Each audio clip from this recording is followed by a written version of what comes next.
Sometimes you might need a pick-me-up, a push in the right direction, some words that help put you back on track. This is the Learn, Develop, Live podcast with your motivational moment. Good morning. Welcome to your motivational moment from the Learn, Develop, Live podcast. My name is Chris Jaggs and I'm your host for this adventure. The 1-year birthday for the podcast continues with a truly inspiring speech from one of the most decorated US commanders, US Navy Admiral William H. McRaven. There are several different versions of the speech and it's definitely been viewed well over 20 million times since its release back in 2014. So without any more delay, I'll let the Admiral share his knowledge with you. An honor for me to be here tonight. It's been almost 37 years to the day that I graduated from UT. I remember a lot of things about that day. I remember I had a throbbing headache from a party the night before.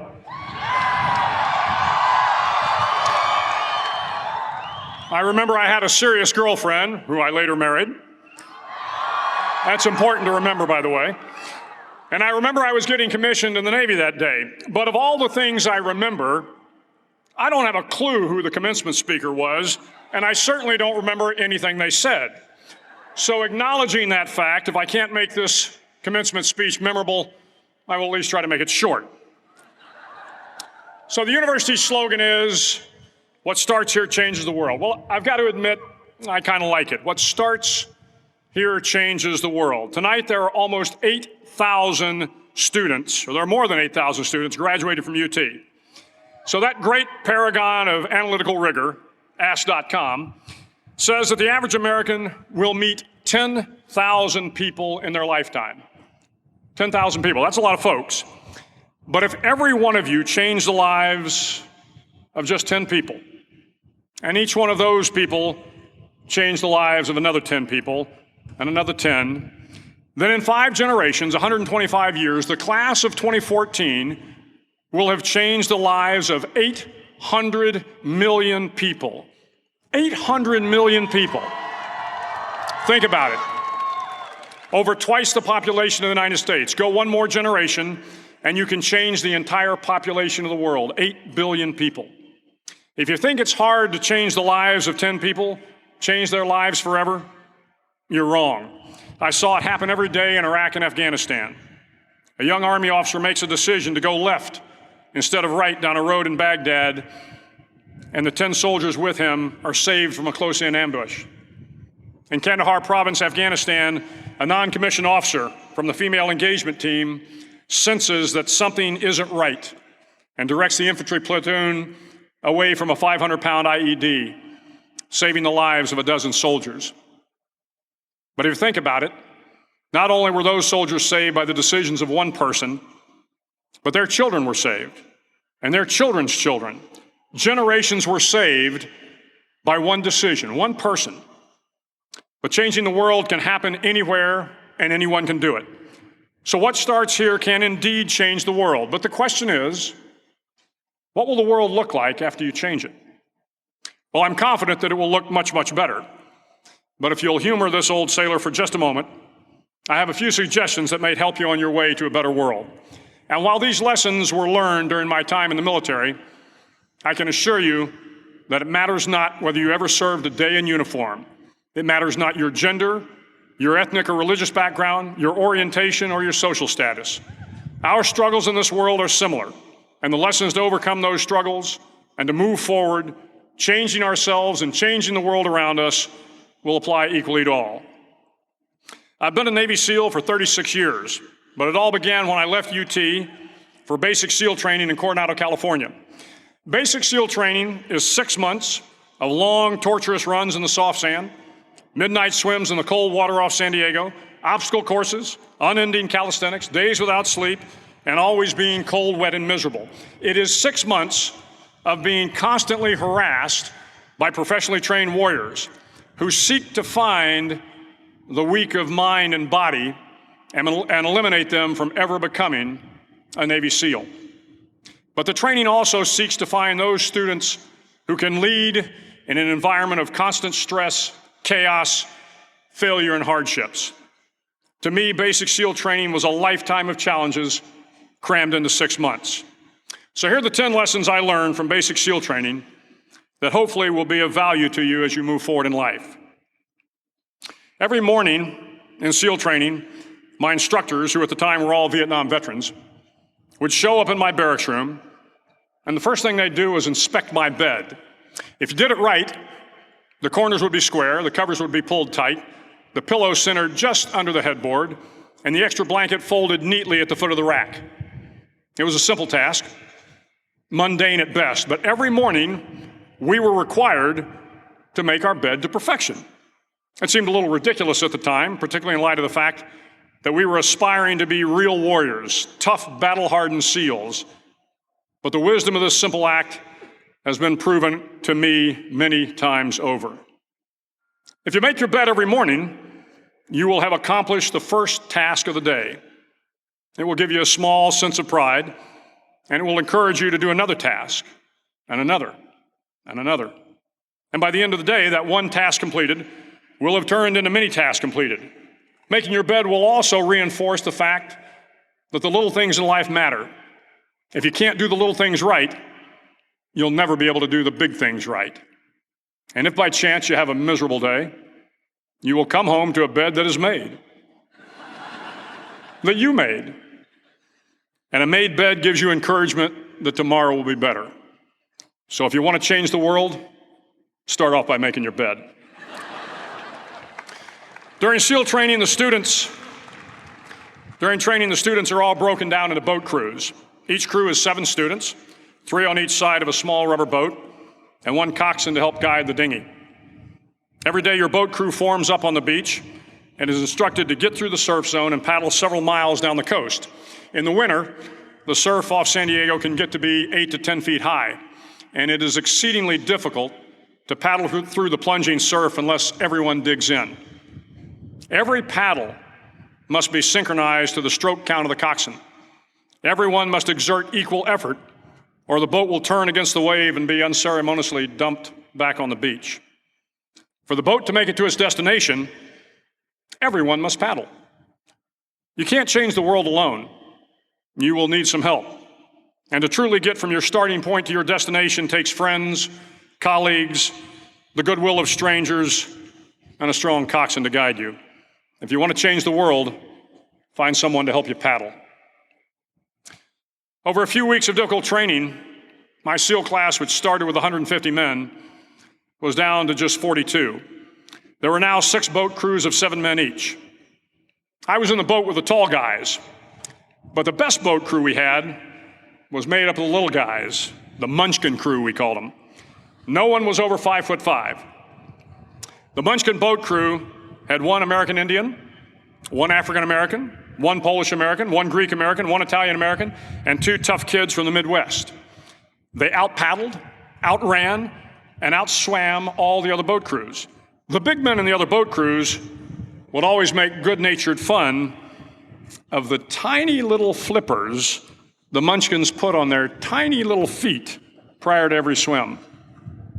But somehow these little guys from every corner of the nation and the world always had the last laugh, swimming faster than everyone and reaching the shore long before the rest of us. SEAL training was a great equalizer. Nothing mattered but your will to succeed, not your color, not your ethnic background, not your education, not your social status. If you want to change the world, measure a person by the size of their heart, not by the size of their flippers. Several times a week, the instructors would line up the class and do a uniform inspection. It was exceptionally thorough. Your hat had to be perfectly starched, your uniform immaculately pressed, your belt buckle shiny and void of any smudges.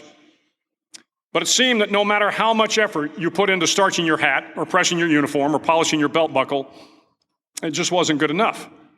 The instructors would find something wrong. For failing the uniform inspection, the student had to run, fully clothed, into the surf zone, then wet from head to toe, roll around on the beach until every part of your body was covered with sand. The effect was known as a sugar cookie. You stayed in the uniform the rest of the day, cold, wet, and sandy. There were many a student who just couldn't accept the fact that all their efforts were in vain, that no matter how hard they tried to get the uniform right, it went unappreciated. Those students didn't make it through training. Those students didn't understand the purpose of the drill. You were never going to succeed. You were never going to have a perfect uniform. The instructors weren't going to allow it. Sometimes, no matter how well you prepare or how well you perform, you still end up as a sugar cookie. It's just the way life is sometimes. If you want to change the world, get over being a sugar cookie and keep moving forward. Every day during training, you were challenged with multiple physical events: long runs, long swims, obstacle courses, hours of calisthenics, something designed to test your mettle. Every event had standards, times you had to meet. If you failed to meet those times, those standards, your name was posted on a list, and at the end of the day, those on the list were invited to a circus. A circus was 2 hours of additional calisthenics designed to wear you down, to break your spirit, to force you to quit. No one wanted a circus. A circus meant that for that day, you didn't measure up. A circus meant more fatigue, and more fatigue meant that the following day would be more difficult, and more circuses were likely. But at some time during SEAL training, everyone made the circus list. But an interesting thing happened to those who were constantly on the list. Over time, those students who did 2 hours of extra calisthenics got stronger and stronger. The pain of the circuses built inner strength and physical resiliency. Life is filled with circuses. You will fail. You will likely fail often. It will be painful. It will be discouraging. At times, it will test you to your very core. But if you want to change the world, don't be afraid of the circuses. At least twice a week, the trainees were required to run the obstacle course. The obstacle course contained 25 obstacles, including a 10-foot wall, a 30-foot cargo net, a barbed wire crawl, to name a few. But the most challenging obstacle was the slide for life. It had a 3-level, 30-foot tower at one end and a 1-level tower at the other. In between was a 200-foot long rope. You had to climb the 3-tiered tower, and once at the top, you grabbed the rope, swung underneath the rope, and pulled yourself hand over hand until you got to the other end. The record for the obstacle course had stood for years when my class began in 1977. The record seemed unbeatable until one day a student decided to go down the slide for life head first. Instead of swinging his body underneath the rope and inching his way down, he bravely mounted the top of the rope and thrust himself forward. It was a dangerous move, seemingly foolish and fraught with risk. Failure could mean injury and being dropped from the course. Without hesitation, the student slid down the rope perilously fast. Instead of several minutes, it only took him half that time. And by the end of the course, he had broken the record. If you want to change the world, sometimes you have to slide down the obstacles head first. During the land warfare phase of training, the students are flown out to San Clemente Island, which lies off the coast of San Diego. The waters off San Clemente are a breeding ground for the great white sharks. To pass SEAL training, there are a series of long swims that must be completed. One is the night swim. Before the swim, the instructors joyfully brief the students on all the species of sharks that inhabit the waters off San Clemente. They assure you, however, that no student has ever been eaten by a shark, at least not that they can remember. But you are also taught that if a shark begins to circle your position, stand your ground. Do not swim away. Do not act afraid. And if the shark, hungry for a midnight snack, darts towards you, then summons up all your strength and punch him in the snout, and he will turn and swim away. There are a lot of sharks in the world. If you hope to complete the swim, you will have to deal with them. So if you want to change the world, don't back down from the sharks. As Navy SEALs, one of our jobs is to conduct underwater attacks against enemy shipping.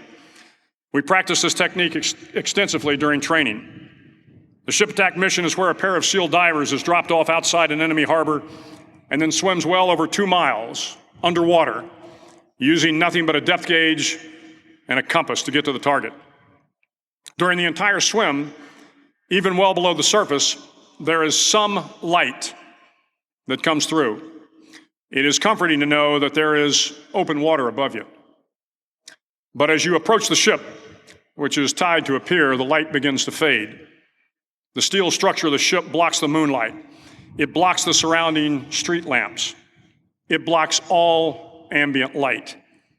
To be successful in your mission, you have to swim under the ship and find the keel, the center line, and the deepest part of the ship. This is your objective. But the keel is also the darkest part of the ship, where you cannot see your hand in front of your face, where the noise from the ship's machinery is deafening, and where it gets to be easily disoriented, and you can fail.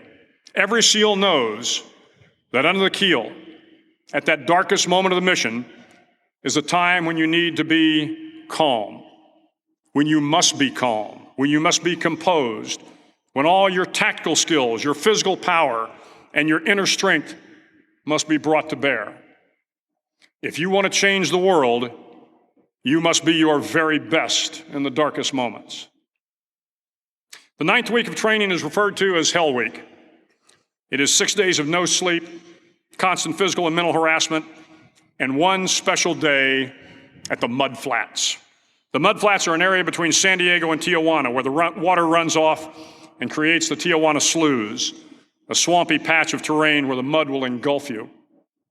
It is on Wednesday of Hell Week that you paddle down to the Mud Flats and spend the next 15 hours trying to survive this freezing cold, the howling wind, and the incessant pressure to quit from the instructors. As the sun began to set that Wednesday evening, my training class, having committed some egregious infraction of the rules, was ordered into the mud. The mud consumed each man till there was nothing visible but our heads. The instructors told us we could leave the mud if only 5 men would quit. Only 5 men, just 5 men, and we could get out of the oppressive cold. Looking around the mud flat, it was apparent that some students were about to give up. It was still over 8 hours till the sun came up. 8 more hours of bone-chilling cold. The chattering teeth and the shivering moans of the trainees were so loud, it was hard to hear anything. And then one voice began to echo through the night. One voice raised in song. The song was terribly out of tune, but sung with great enthusiasm. One voice became 2, and 2 became 3, and before long, everyone in the class was singing. The instructors threatened us with more time in the mud if we kept up the singing, but the singing persisted, and somehow the mud seemed a little warmer, and the wind a little tamer, and the dawn not so far away.